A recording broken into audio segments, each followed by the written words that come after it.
Hello dear student, welcome to spark academy. चलिए आज के सेशन की शुरुआत करते हैं चैप्टर नंबर 2 से, रियल नंबर के practice set 2.5 which is the last practice set of this chapter.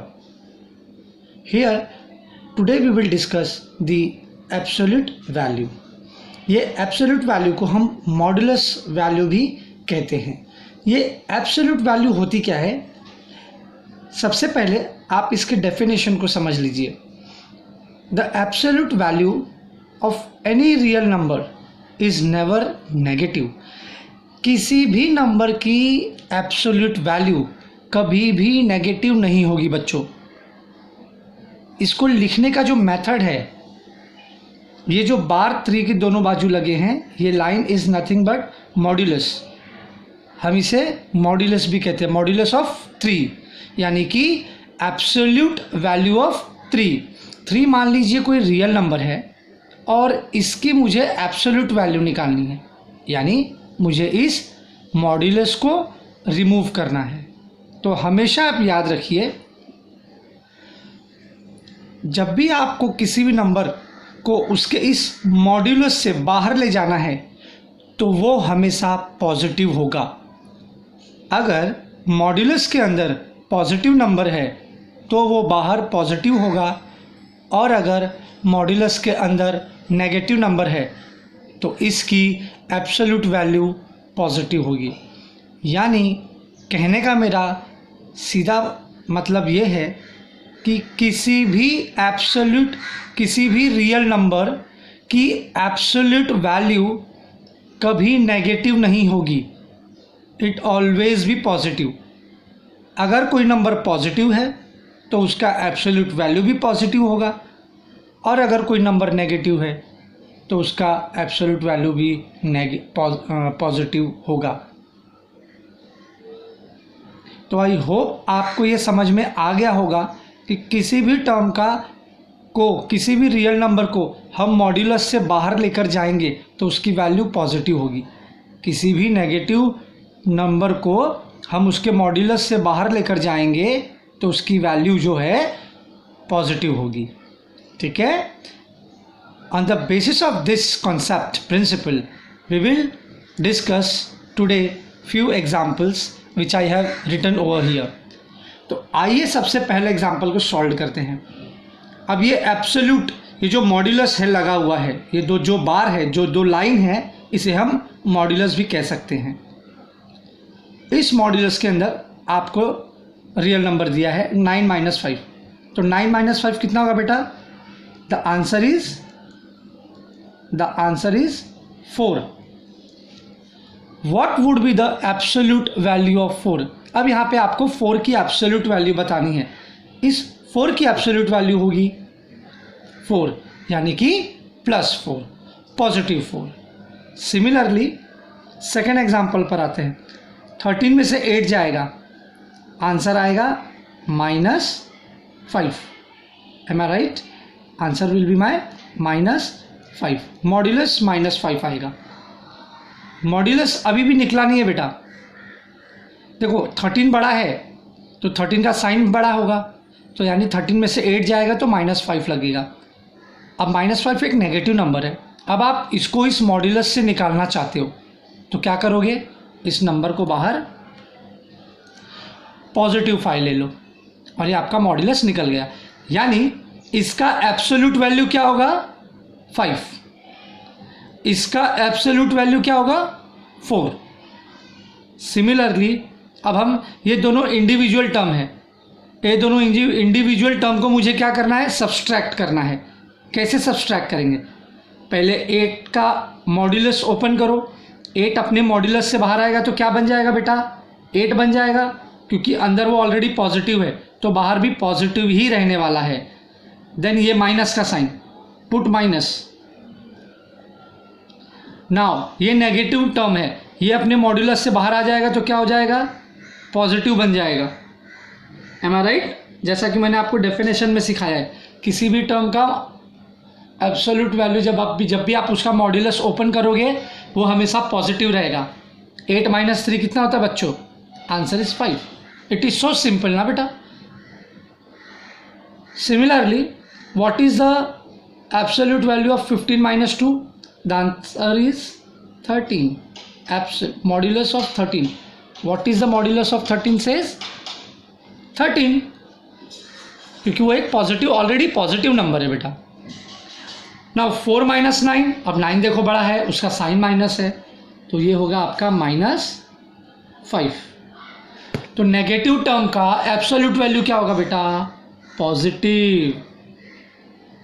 In the last example, अब आपको 7 को 4 से -4 से मल्टीप्लाई करना है, पर ध्यान रहे पहले आपको इनके मॉड्यूलस को ओपन करना पड़ेगा. इसे मॉड्यूलस से बाहर लाओ, तो ये ऑलरेडी पॉजिटिव है अंदर, तो बाहर भी आके क्या होगा? पॉजिटिव, यानी कि 7. क्या साइन है? Into, put into, then it is negative. आप इसको मॉड्यूलस से बाहर लेकर आओगे तो क्या हो जाएगा? ये पॉजिटिव. सो 7 4 ज़ा 28. It is the answer. This is how we simply find the absolute value of any real number. We have found the absolute value of any real number. ये आपका क्वेश्चन नंबर 1 पर बेस था. कुछ मैंने solve example भी लिए हैं. अब बात करते हैं क्वेश्चन नंबर 2 पर. Okay student, coming to the question number 2, यहाँ पर आपको कहता है solve the following, find the absolute value of the following equation. अब इस इक्वेशन की एब्सोल्यूट वैल्यू फाइंड करने का एक अलग तरीका है. आप जब भी इस टर्म को इसके मॉड्यूलस से बाहर लोगे तो याद रखना कि जो राइट हैंड साइड की वैल्यू है उसकी पॉसिबिलिटी ये होगी या तो वो पॉजिटिव होगा और या तो नेगेटिव. यानी कि आप इसे लिखेंगे कैसे, तो आइए मैं समझाता हूँ. 3x - 5, देखो मैंने इसकी मॉड्यूलस ओपन कर दिया, मैंने इसको मॉड्यूलस से बाहर ले आया. तो ये कहता है कि आपका जो राइट हैंड साइड वाला जो वैल्यू है 1, या तो वो पॉजिटिव होगा और या तो वो नेगेटिव होगा. तो आपको क्या करना है, इसको एक बार पॉजिटिव में सॉल्व करो और एक बार इसकी नेगेटिव वाली वैल्यू रख के सॉल्व करो. तो ये 3x - 5 इज इक्वल टू +1 और 3x - 5 इज इक्वल टू -1, इस तरीके से आ जाएगा. एक बार मैंने इसको पॉजिटिव ले लिया, एक बार मैंने इसे नेगेटिव ले लिया. आइए सॉल्व करते हैं. 3x इज इक्वल टू, अब ये कांस्टेंट टर्म बेटा इधर है, अब ये -5 कहाँ जाएगा? राइट हैंड साइड में. 1 मेरा पॉजिटिव है, ठीक है बेटा. ये -5 राइट हैंड साइड जाके क्या हो जाएगा? +5. साइन चेंज होता है, ये तो बेसिक मैथ्स है, आपको भी पता है. और 3x is equal to -1 + 5. Hope ये आपको समझ में आया होगा step. Now 3x is equal to 6 और 3x इज इक्वल टू 4. 1 मेरा माइनस में है, 5 मेरा पॉजिटिव है, माइनस प्लस माइनस होगा, तो 5 में से 1 जाएगा, आंसर 4 होगा और sign of bigger number. Next, x is equal to 6/3. यहाँ 3 बेटा इंटू के फॉर्म में है और वो राइट हैंड साइड पर जाकर क्या होगा? डिवाइड हो जाएगा. x is equal to 4/3. अब आप चाहो तो देखो आपका x यहाँ पे डिवाइड हो सकता है. 3 2 ज़ा 6, तो यहाँ पर आपको x की वैल्यू आ गई 2, और ये तो बेटा डिवाइड नहीं हो सकता है, दोनों ही किसी के फैक्टर है नहीं. तो इसकी वैल्यू क्या आएगी? इस इक्वेशन की एब्सोल्यूट वैल्यू की पॉसिबिलिटी 2 है, और वो पॉसिबिलिटी है 2 और 4/3. ये 2 पॉसिबिलिटी है इस इक्वेशन की. आइए अगले इक्वेशन की तरफ बढ़ते हैं. सेम आपको सबसे पहले मैंने जैसा बता रखा है कि आपको करना क्या है. आप जब भी किसी का भी एब्सोल्यूट वैल्यू फाइंड करेंगे तो एक बार आपको उसकी वैल्यू पॉजिटिव में भी लेनी होगी और नेगेटिव में भी लेनी होगी. M I right? तो आइए एक बार पॉजिटिव ले लेते हैं. 7 - 2x इज इक्वल टू +5, और एक बार इसकी वैल्यू हम नेगेटिव ले लेते हैं। इसमें से कांस्टेंट टर्म कौन सा है बेटा? 7 है, तो पहले 7 को आप राइट हैंड साइड पे ले जाइए। तो जो 2x है वो नेगेटिव है, वो एज इट इज आएगा। पॉजिटिव 7 है ना बेटा, ये राइट हैंड साइड पे जाके क्या हो जाएगा? नेगेटिव। बीच में आपको और लिखते जाना है। -2x -5 -7 -2x plus minus sign of bigger number, 7 का साइन बिगर है, -2 और -2x इज इक्वल टू -12। कैसे बेटा -12 आया? माइनस माइनस प्लस 7 और 5 12 होगा, और साइन ऑफ बिगर नंबर जो कि 7 का है माइनस, तो यहाँ आ जाएगा minus. x is equal to, अब ये 2 यहाँ इंटू के फॉर्म में है, यहाँ जाके क्या होगा? डिवाइड, यानी -2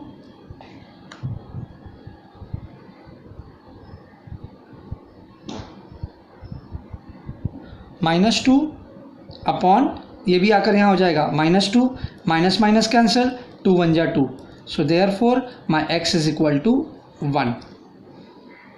और यहाँ पर x is equal to -12 upon -2, 2 6 जा 12, माइनस माइनस वैसे ही कैंसिल हो जाएगा, तो x की वैल्यू आ जाएगी 6। तो यहाँ पर भी बच्चों मुझे 2 पॉसिबिलिटी मिली, 1 और 6। सो आई होप आपको ये समझ में आ गया होगा। चलिए अब इसकी एब्सोल्यूट वैल्यू हम कैसे फाइंड करेंगे, आइए इसे देख लेते हैं। तो जैसा कि आप जानते हैं 8 - x upon 2 is equal to ±5, ठीक है। अब देखिए बेटा, यहाँ पर डिनोमिनेटर में 2 है, उसको हम लोग राइट हैंड साइड में शिफ्ट करेंगे, यहाँ डिवीजन के फॉर्म में है, यहाँ जाकर क्या हो जाएगा? मल्टीप्लाई। तो आइए 8 - x upon 2 is equal to +5 और 8 - x upon 2 is equal to -5। पहले ये वैल्यू ले लेते हैं। अब दोनों ही कंडीशन के जो डिनोमिनेटर के 2 हैं इनको राइट हैंड साइड पे शिफ्ट करो, तो ये इक्वेशन हो जाएगा 8 - x इज इक्वल टू 5 × 2, और ये हो जाएगा 8 - x is equal to -5 × 2। 8 - x is equal to 10 और 8 - x इज इक्वल टू -10। अब यहाँ पे कांस्टेंट टर्म 8 है ना बेटा। अब कांस्टेंट टर्म को राइट हैंड साइड पे पहले ले जाओ, तो ये होगा -x इज इक्वल टू 8। अब ये पॉजिटिव 8 है, ये जाकर यहाँ हो जाएगा -8। देखो ये साइन ना x का है बेटा, 8 का नहीं है, 8 यहाँ पॉजिटिव है, और -x इज इक्वल टू -10 -8, ये भी पॉजिटिव है, यहाँ जाकर negative. -x is equal to 2 और -x इज इक्वल टू -18, ठीक है। अब आप जैसा कि जानते हैं वेरिएबल कभी भी नेगेटिव नहीं हो सकता है, तो ये साइन इस 2 के पास चला जाएगा।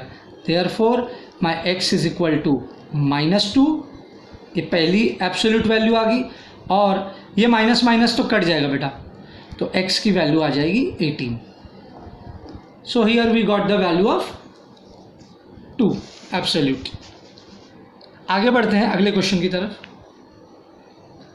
अगेन यहाँ भी आप क्या करेंगे, पहले इसे पॉजिटिव और नेगेटिव ले लीजिए। 5 + x upon 4 is equal to +-5। देखो जैसे ही मैंने राइट हैंड साइड पे साइन लगा दिया, इसका मॉड्यूल खुल गया, इसका मॉड्यूल जो है वो मॉड्यूल से बाहर आ गया, ठीक है। अब हम क्या करेंगे, इसे सॉल्व करते हैं। देखो बेटा यहाँ पर जो 4 है, ध्यान देना आप, हाँ यहाँ पर जो 4 है वो सिर्फ x के नीचे है, 5 + x के कॉमन नहीं है डिनोमिनेटर में, ये सिर्फ x के नीचे है, तो आप डायरेक्टली इसको यहाँ पे शिफ्ट नहीं कर सकते हो, जैसे कि आपने पिछले सम्स में किया। पिछले सम्स में आप इसको डायरेक्ट राइट हैंड साइड पर शिफ्ट कैसे कर सके, बिकॉज क्योंकि ये 2 8 - x के डिनोमिनेटर में था। दोनों, ये देखना ध्यान रखना, ये बाइनोमियल टर्म है, इन दोनों का कॉमन था बेटा नीचे 2, बट इस केस में ऐसा बिल्कुल भी नहीं है बच्चा, इस केस में ऐसा बिल्कुल भी नहीं है। 4 जो है सिर्फ x के पास है, तो पहले आपको 4 क्या करना पड़ेगा, इस 5 से मल्टीप्लाई करना पड़ेगा। तो आइए इसे लिख लेते हैं, 5 plus x upon 4 is equal to plus 5 और 5 plus x upon 4 is equal to -5। एक बार पॉजिटिव एक बार नेगेटिव। अब ये 4 पहले इससे मल्टीप्लाई होगा तो क्या हो जाएगा, 4 मल्टीप्लाई बाय 4 प्लस x अब लग जाएगा अपॉन दोनों के लिए प्लस 5 और 5 multiply by 4 plus x upon 4 is equal to -5। तो 5 4 जा कितना हो गया बच्चों, 20 plus x upon 4 is equal to plus 5 और 5 4 जा 20 plus x upon 4 is equal to -5। अब आप इस 4 को यहाँ पर शिफ्ट कर सकते हो मल्टीप्लाई के लिए। क्यों? क्योंकि अब जो 4 है बेटा वो दोनों के लिए कॉमन हो गया। कैसे कॉमन हो गया, पहले हमने 4 को 5 के साथ मल्टीप्लाई करवाया, इस 4 को 5 के साथ क्या करवाया, मल्टीप्लाई करवाया। मल्टीप्लाई होते ही ये 4 5 और x दोनों के लिए कॉमन हो गया। देख रहे हो आप। अब आप इस 4 को 5 के पास शिफ्ट करके मल्टीप्लाई कर सकते हो। ठीक है, तो ये आपका हो जाएगा 20 plus x is equal to 5 कहाँ जाएगा, 4 से मल्टीप्लाई हो जाएगा और 20 plus x is equal to -5 into 4। 20 plus x is equal to 20 और 20 plus x is equal to -20। अब देखिए ये 20 यहाँ पॉजिटिव है, ये राइट हैंड साइड पे जाके नेगेटिव हो जाएगा, तो x इज इक्वल टू 20 -20 और x इज इक्वल टू -20। क्यों बेटा यहाँ पर 2 बार माइनस माइनस लगा, बिकॉज ध्यान दीजिए आप, ये पॉजिटिव 20 था ना बेटा, ये पॉजिटिव यहाँ जाके नेगेटिव हो गया है, तो ऑलरेडी नेगेटिव फॉर्म में था, ये पॉजिटिव वाला भी राइट हैंड साइड जाके नेगेटिव हो गया। ठीक है, सो 20 में से 20 गया 0, सो यहाँ पर आपको x की वैल्यू क्या मिलेगी, 0। तो एक एब्सोल्यूट वैल्यू 0 हो गई और यहाँ पर आपको x की वैल्यू मिलेगी -40। क्यों -40 बेटा, ये भी माइनस है, ये भी माइनस है, माइनस माइनस प्लस, सो 20 प्लस 20 क्या हो जाएगा 40, और सेम साइन है ना बेटा, सिमिलर साइन है, तो यहाँ पर भी आपको माइनस का साइन लगाना होगा। सो इस तरीके से हमारा आज रियल नंबर चैप्टर यहाँ कंप्लीट होता है। तो मिलते हैं अपने अगले सेशन में अगले चैप्टर के साथ। आई होप आज का सेशन आपको बहुत अच्छे से समझ में आया होगा। प्लीज़ आप हमारे इस यूट्यूब चैनल को सब्सक्राइब करें, लाइक करें और ज़्यादा से ज़्यादा अपने फ्रेंड्स में शेयर कीजिए। Thank you so much for watching video. Wish you all the very best. Be at home.